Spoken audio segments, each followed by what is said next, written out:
ہم عام طور پر پڑھتے ہیں کہ اظہار معافی ضمیر کے دو ذرائع ہیں، نمبر ایک تحریر اور نمبر دو تقریر۔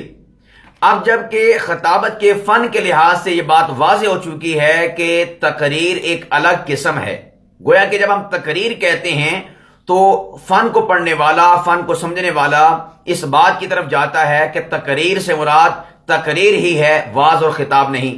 حالانکہ وعظ اور خطاب بھی ذریعہ ابلاغ ہے، اس کے ذریعے سے بھی انسان اپنی بات کو آگے پہنچاتا ہے۔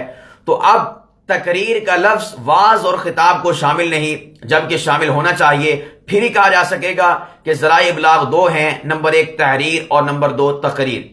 تو اس کا آسان حل یہ ہے کہ ہم اس تقریر کے لفظ کے اوپر ایک دوسرا لفظ پیش کرتے ہیں کہ وہ لفظ ایسا خوبصورت ہوگا کہ جو تحریر کے وزن پر بھی ہوگا اور اپنا مکمل معنی بھی پیش کر رہا ہوگا۔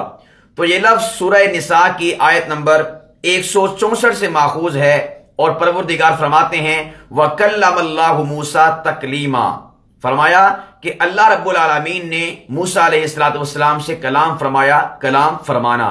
تو گویا کہ ہم آئندہ سے جو لفظ بولا جاتا تھا کہ اظہار معافی ضمیر کے دو ذرائع ہیں، نمبر ایک تحریر اور نمبر دو تقریر، تو تقریر کی جگہ پر لفظ بولیں گے تکلیم، کلم اللہ موسیٰ تکلیما۔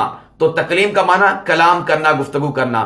تو جب ہم لفظ تکلیم بولیں گے تو اس کو تقریر بھی شامل ہوگا، اور اسی میں وعظ بھی آئے گا، اسی میں خطاب بھی آئے گا۔ لیکن اگر ہم تقریر کا لفظ ہی استعمال کرتے ہیں اور اس کی جگہ پر تکلیم کا لفظ استعمال نہیں کرتے تو پھر فن کی روح سے وعظ نکل جائے گا، خطاب نکل جائے گا۔ تو لہذا آئندہ سے جو ماہرین فن ہیں اور جو اس فن کو سیکھ رہے ہیں یا سیکھ چکے ہیں، تو وہ جب بھی لفظ استعمال کریں گے کہ اظہار معافی ضمیر کے دو ذرائع ہیں، تو وہ کہیں گے نمبر ایک تحریر اور نمبر دو تکلیم۔